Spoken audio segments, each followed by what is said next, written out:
Did you lie to the police whenever you first spoke with them? I, yes. Any conversation coming up in regards to sexual advances you could have made against the defendant? Were you in fear for your life? Yes, I was. You believe he's dead, but yet you don't call 911 or EMS to report somebody that you believe is dead, correct? I'm sorry. I gotta take a break. I feel like I'm gonna pass out. This may be one of the least credible star witnesses we've seen. The witness claims he acted as a good Samaritan by picking up a homeless stranger and bringing him home, only to be robbed. However, once he begins testifying, his account quickly starts to unravel. The inconsistencies in his story raise serious questions, and what he presents as a charitable act increasingly sounds like a questionable personal encounter that went wrong. Do you think he's withholding the true reason he invited a stranger into his home? Let's take a closer look.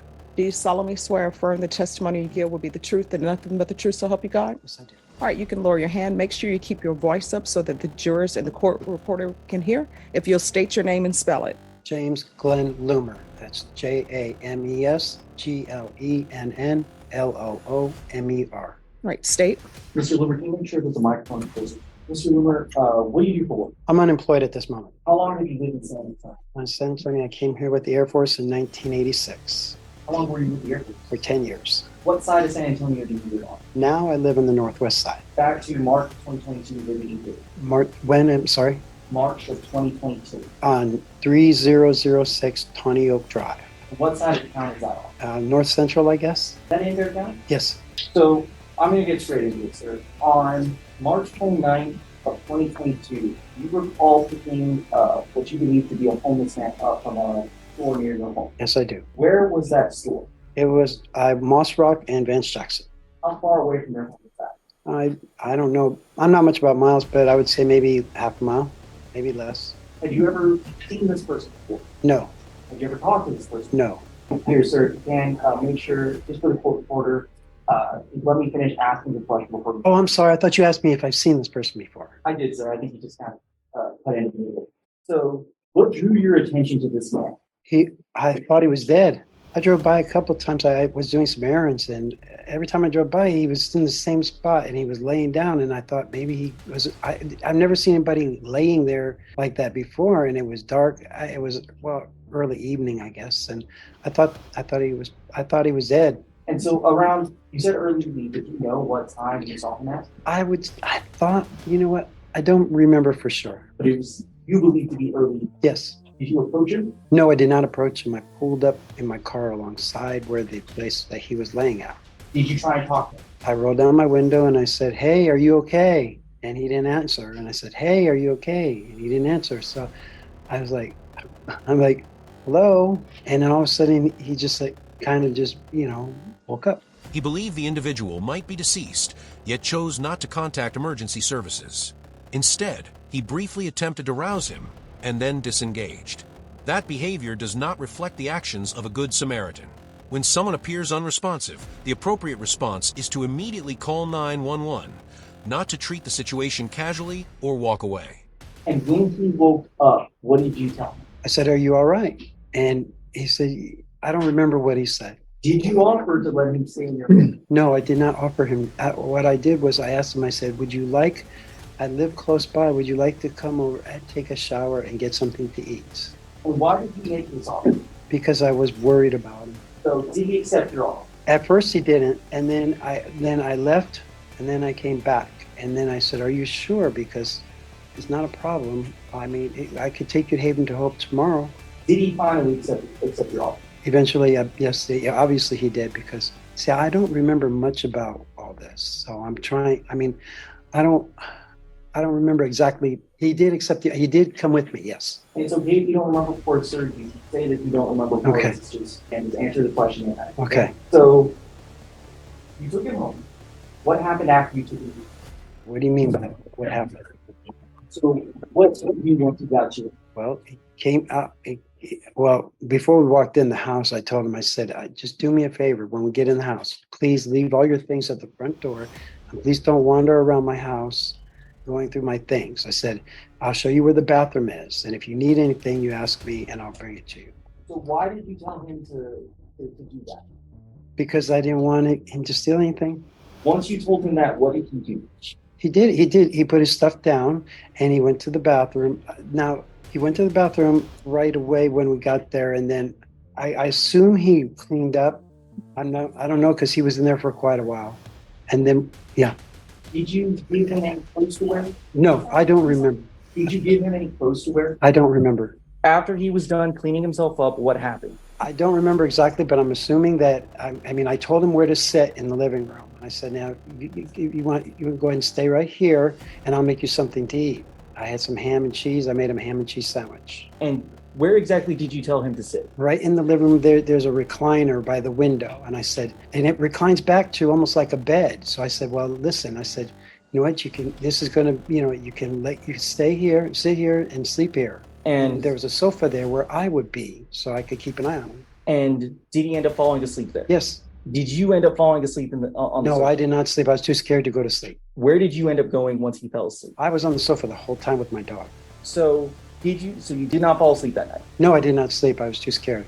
I mean, I wanted to help him, but I wasn't comfortable enough to go to sleep, thinking that it would be safe for me just to go to sleep with a stranger in my house. If someone is genuinely afraid of a stranger in their living room, the natural response is to remove them or secure the space, not to invite them to stay the night.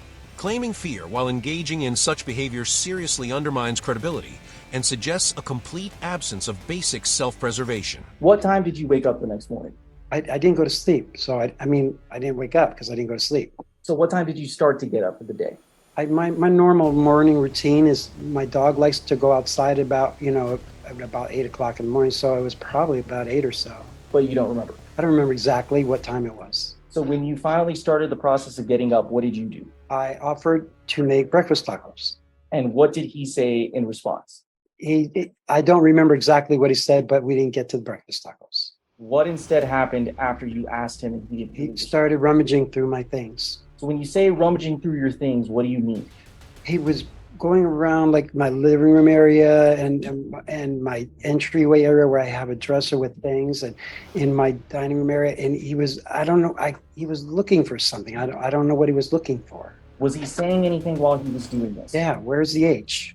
Now, what did you take at the time? What did you take that to mean? I had no idea. Object to speculation, Judge. Sustained. I had Sir, if you don't know whether you can answer the question, just ask the judge. Okay.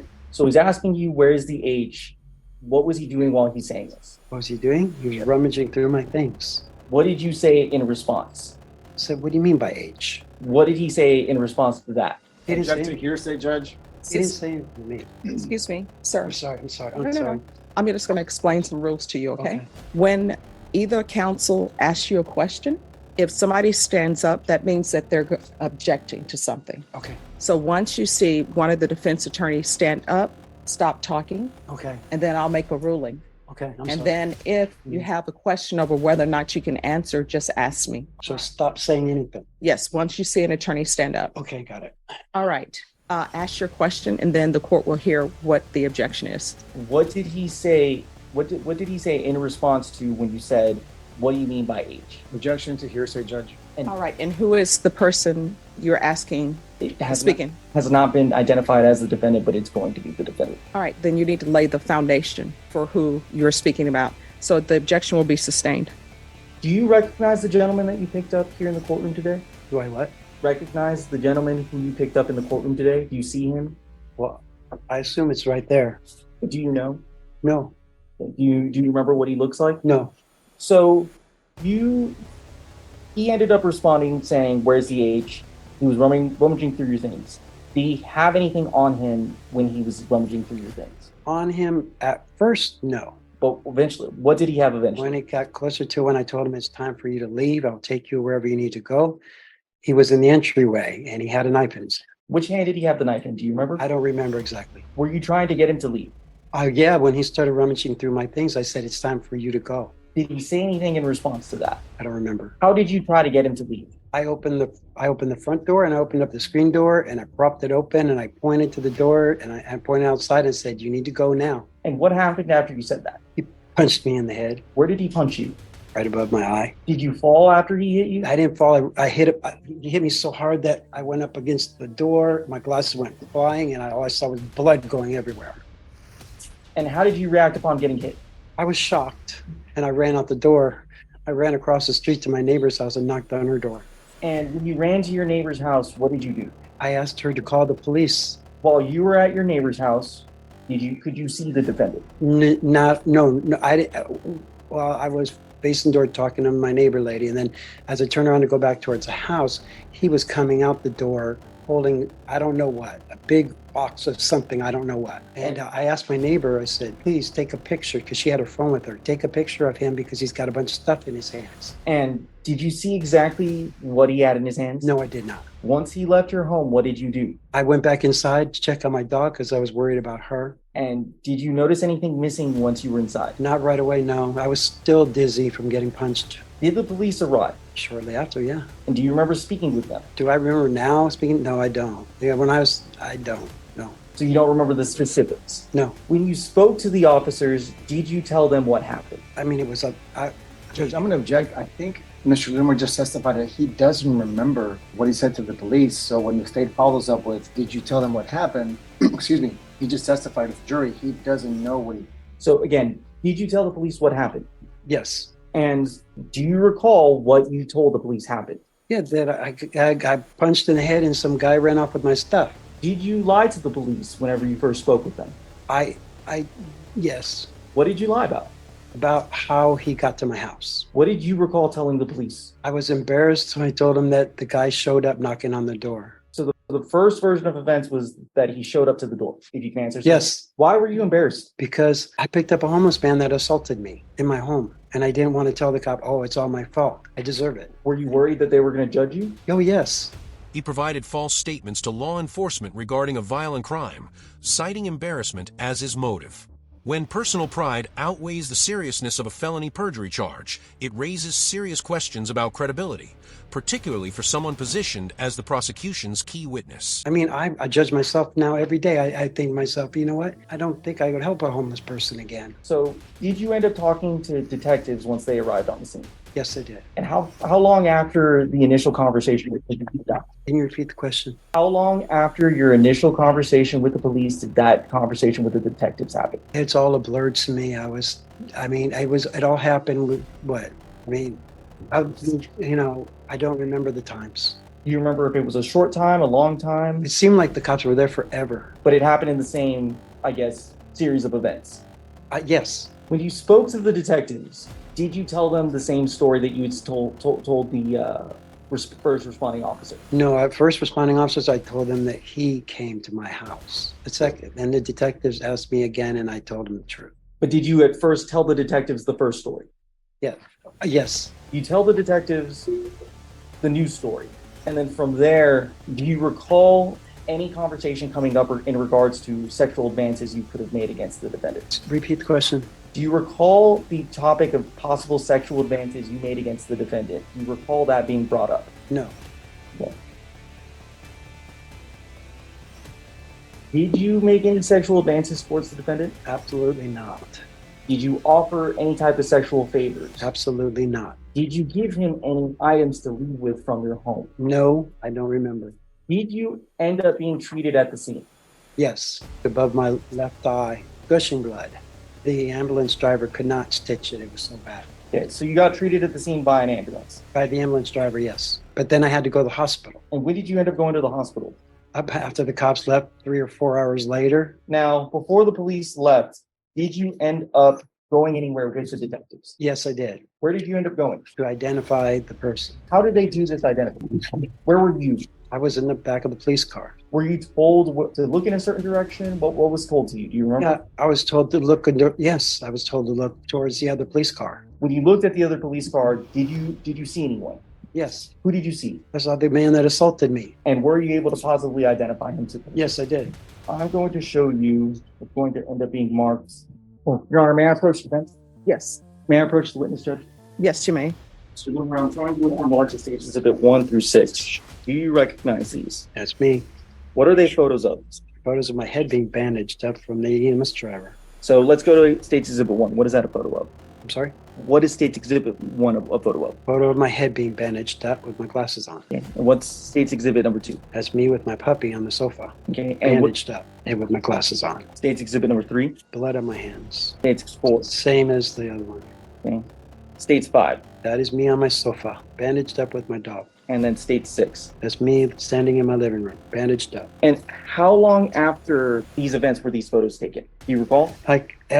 Well, it all happened within 3 or 4 hours space. And I'm sure that, the ambulance driver didn't show up right away. The police showed up first, and then the ambulance driver showed up. So I assume maybe an hour. But it was pretty close in time. Yeah. How do you know? It's gushing blood. And how do you know it was close in time to what happened?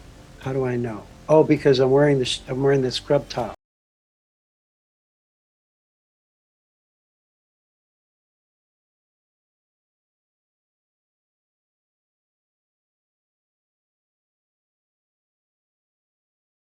State would offer states exhibit number 1, 3, 4, and 5 in evidence. Defense? Judge, with regards to 1, 3, 4, and 5, I'm going to object to improper foundation on establishing the photos. All right. And with regards to number 6? Oops. Judge, 2 and 6 are duplicates. They were photos that were marked, that were just duplicates of photos that were already in. So you're not offering 2 and 6? No, Judge, I'm not. All right. Then with regards to states exhibits 1, 3, 4, and 5, those are admitted over objection. Permission to publish, Judge? Granted. Were taken from your home on that day. It was a figurine that I received when I went to do my reserve duty in England. It was a pewter figurine of a dragon. There was a couple pairs of scrub pants that I had hanging on the door by the front door on the doorknob or on a hanger thing, and a blanket, the blanket that was on the chair where he slept. Now, do you recall accusing the defendant of taking more items than that?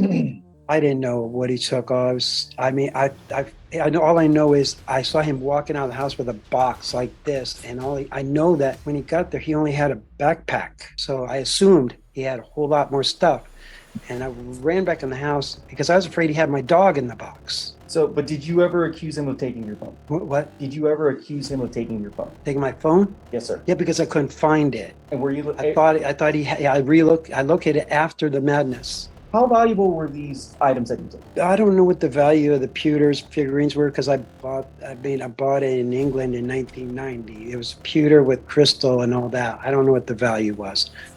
Can I approach a witness, sir? Yes. Mr. Bloomer, I'm showing you what's being marked as what was marked as states exhibit number 8 and 9. Sorry for going out of order there. Okay. But what states exhibit number 8? A photo That's of? a picture of my two pairs of scrub pants and the blanket from the chair that the person was laying in.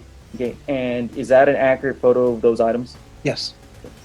And then I'm showing you states exhibit number 9. What are these photos of? That's my Pegasus pewter figurine that I got from England with the crystal, and that's the dragon pewter figurine with the crystal that was taken off my shelf by the door. State would offer states exhibit number 8 and 9 in evidence. Any objection? No, John. All right. States exhibits 8 and 9 are admitted without objection. Did you find a knife in your home once the defendant fired? And what did you do with the knife whenever you found it? Well, I didn't want to touch it, but I grabbed a piece of receipt paper that was laying nearby. I used it to pick the knife up, and I carried it. Can I approach the witness? Yes. Do you recognize this? Yeah, that was a knife. Okay. And is it a true and accurate depiction of the knife that it appeared on that day? Yes, it is. What's that paper that's That's the represented? receipt that I used to pick it up with because I didn't want to give 7 into evidence. No objection to state 7, Judge. All right. States exhibit number 7 is admitted without objection. Permission to publish. Granted. Now, one other inconsistency that you had, sir, you had mentioned someone by the name of Ramon to police in your statement. I don't remember that. But if you had, you know someone by the name of Ramon? Sorry, sir. I don't remember Ramon. Did you feel in fear when the defendant was going through your items? Yes, I did. What was Because your I had asked him. I'm sorry. What was your fear? My fear was that he was looking to steal from me. Did you think that he was going to hurt you? Not until I saw the knife. And when you saw the knife, what did you think? I said, yeah, now I need to worry about. I'm looking for my phone, wanting to call 911. I can't find my phone, so I went towards the door to open it up. Ask him to please leave. If you don't leave, I'm going to go get my neighbors. Were you in fear for your life? Yes, I was. Pass the witness. Defense. Thank you, Judge. Mr. Loomer, good morning. I'm going to be asking you some questions. Mr. Loomer, I promise you that the purpose of my questions are not to confuse you. They're not to mislead you. They're just questions that I need to ask for the jury to understand what happened here. Okay. And I'm going to jump a little bit out of order. And so the first thing that I want to talk to you about is this. You told the jurors that you drove around, was it the Vance Jackson area? No? No, I didn't tell jurors. Okay. Let me be a little bit more specific. What area or what gas station did you drive by when you picked up Mr. Contreras? I went to the 7-Eleven on 410 in Vance Jackson, and then on my way, I'm trying to think. Here, let me help you with that. So you went to the 7-Eleven, right? To get cigarettes, yeah. Okay. You told the jurors that you're driving around and you see an individual that, in your belief, appears to be dead, right? I thought he was, yeah. He wasn't moving. He was in a strange place. I've never seen anybody be at before. Okay.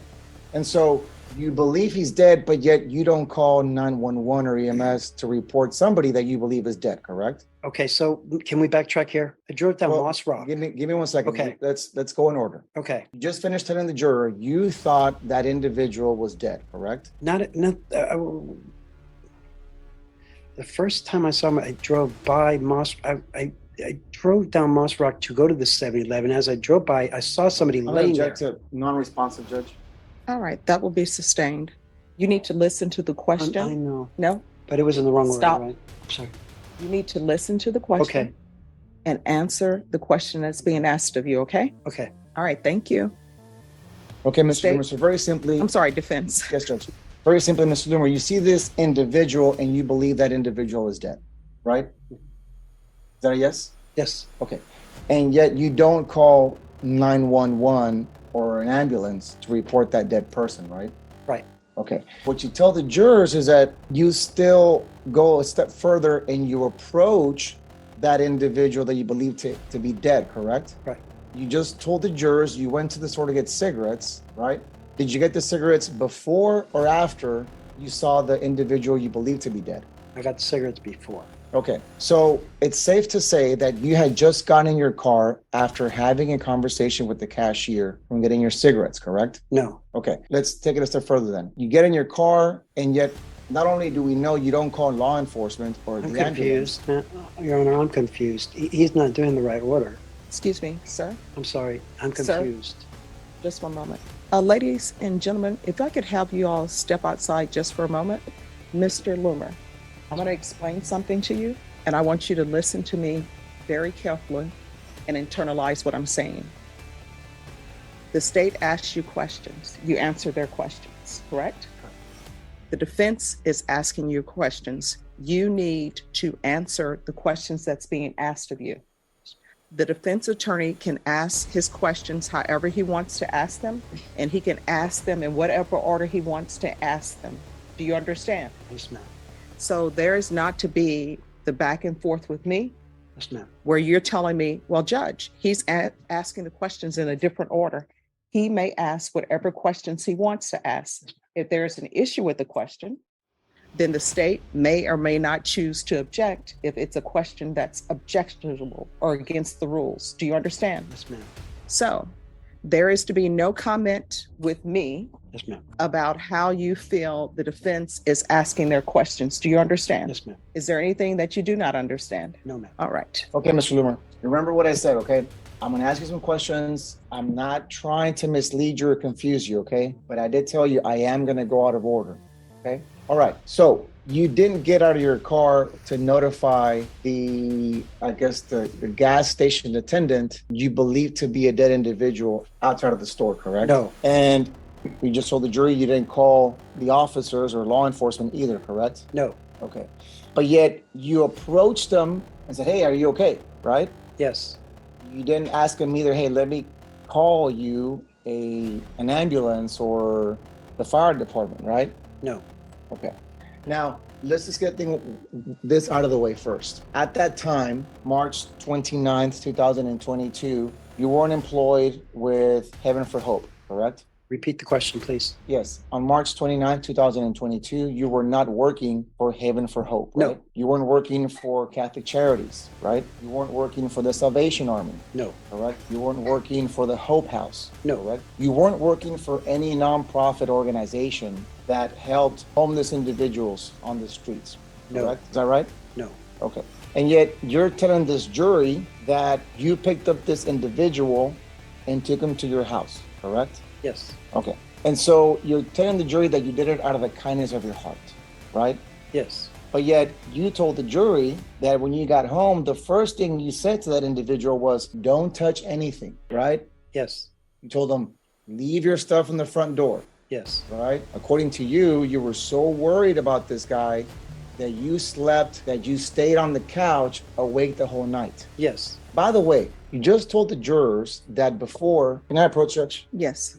I'm going to show you what's marked as State Exhibit number 5. Told the jurors, and I'm going to hold it up here for them to see. Told the jurors that that is the, what do you call it, the scrub top or the, right? But this top was given to you by EMS, right? No. No? No. Okay, so who gave you this? That top? is mine. That is yours? Okay. Because the question that was asked to you is, what were you wearing before this? And the answer you get to the jury is that you weren't wearing anything, right? And I'm going to object. That's mischaracterization for prior testimony. Overrule. Repeat the question, please. You told the jurors that prior to putting this on, you weren't wearing anything, correct? No. No, you weren't wearing anything, or no, you didn't say I was that? not wearing a shirt. You weren't wearing a shirt. Okay. So you have this strange individual. By your own admission, you're scared, right? And you're awake the whole night because you don't trust him, right? And yet you feel comfortable enough to sleep with a shirt off, right? To stay awake Yes. with a shirt off. Yes. The defendant claims he was paralyzed by fear, yet he appeared comfortable enough to spend time shirtless with a homeless stranger he had just met. Genuine terror typically results in protective behavior and heightened caution, not casual familiarity or nudity. That inconsistency raises serious questions about the credibility of his account. With a shirt off? Okay. And you had your phone with you at all times, correct?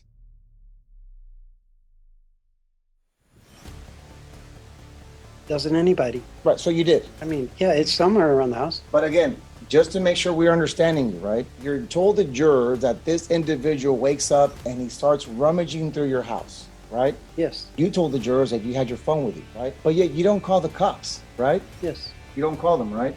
Yes. Yes, you call them, or no, you No. don't? You don't call them? No.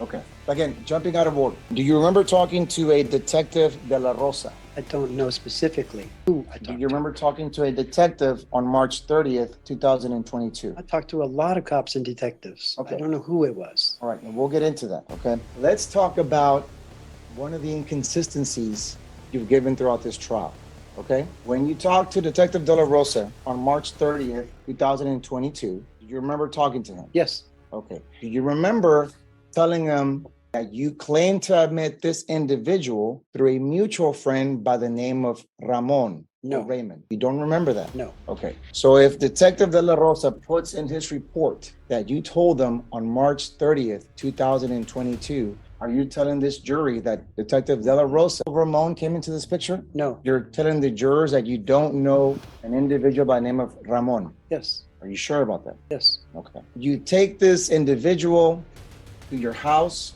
and you're telling the jury that the clothes that individual was wearing, you don't give them those clothes, right? No. Okay. I think you told him he started rummaging through your house. Not my clothes. Did you give him anything to wear? I don't remember. Did you just not tell this jury that he was rummaging through your house and he took some clothes? Yes, he took 2 pairs of scrub pants after I left the house to my neighbor's house. So, okay. So let me step back again, not trying to confuse you. So when you take him to your house on March 29th, 2022, does this individual shower? I don't know. Well, how big is your house? 3-bedroom, 2-bath.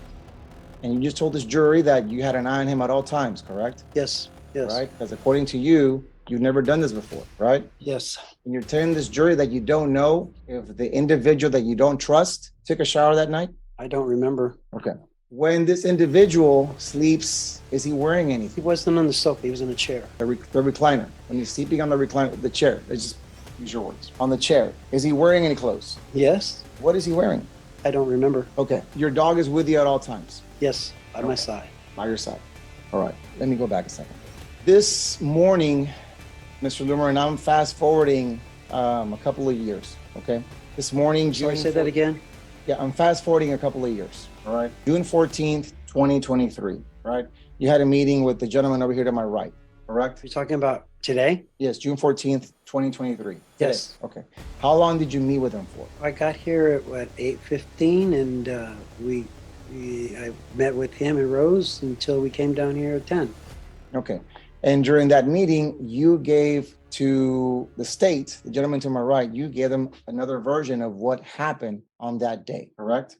No, another version of what? Of the incidents that happened on March 29th and March 30th of 2022. No. Okay. Let's take it again. One step at law enforcement, right? Yes. And you tell your neighbor that day, you told your neighbor, I think her last name is Sertucci, right? I don't know. You don't know the name of the neighbor who lives across the street? She just moved in. You tell this woman, I submit to you that her last name is Sertucci, okay? You tell this woman, hey, call the cops. You don't remember telling that to... No. So if Mr. Tucci comes in here and says, Mr. Loomer told me my house was just broken into. She was misunderstood. She misunderstood because I did not say my house was just broken into. And you told her that this gentleman, this individual went to your house that morning to burglarize it, right? No, You didn't tell her that? I did not tell her that. I told her call 911. That's all I said. I'm bleeding. I'm screaming. I call 911. Call 911. Okay. That same day, March 30th, 2022, multiple officers go to your house. Yes. Okay. I submit to you, one of them is Detective De La Rosa, Okay. right? He interviews you as to what happened, correct? Okay. You recall that? I was interviewed by quite a bunch of cops. Okay. Yes. And while you're meeting with him, your top shirt, you're not wearing a top shirt or a shirt, right? Right. Okay. And so the first story, your version of the events, is that this individual, right? This individual goes to your house and robs you, right? No. Do you not tell Officer De La Rosa that this individual goes to your house, burglarizes your house, and leaves? No. Later on that day, De La Rosa meets with you a second time, if you recall that, right? It's all a blur to me, sir. Okay, Mr. Loomer, let me just ask you one simple question, and I want you to be honest to the jury, okay? Are you telling this jury that you just do not remember anything that happened? No, I'm not. Okay, but some parts are a blur Yes. and some parts are not. Yes. Okay. When you meet with Detective De La Rosa a second time on March 30th, 2022, okay? I submit to you that Detective De La Rosa had just met with the individual who you claim went into your house and burglarized. Do you recall Officer De La Rosa telling you your story is not true? Objection, you're saying? That'll be overruled. You can answer the question. I'm sorry. I'm sorry. I'm sorry. Yet, what? Repeat the question, please. Do you remember Officer De La Rosa, Detective De La Rosa, meeting with you for a second time on March 30th, 2022, and telling you, Mr. Loomer, your story is not consistent? Yes. Do you remember truthful? Yes. You remember him telling you, Mr. Loomer, let's start with that. That's when you finally, again, tell Detective De La Rosa that you picked up this individual the night before, March 29th, 2022. I'm sorry. I got to take a break. I feel like I'm going to pass out. Claiming to feel faint at that moment reads less like a medical concern and more like a reflexive attempt to avoid accountability after being confronted with inconsistencies under oath. It mirrors the familiar tactic of fabricating illness to escape scrutiny. Only here, the stakes are far more serious. All right, ladies and gentlemen, I'm going to give you a brief recess. You've heard some evidence in this case. Do not start. Client have any other pending matters other than this? I don't believe so, Judge. I think Hank confirmed that the marijuana misdemeanor was not filed. All right. So, Mr. Contreras, I'm being told that the state is going to file a dismissal in your case. If they file it, I will sign the dismissal. But I want you to realize something.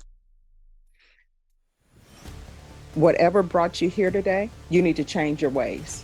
You understand? Right.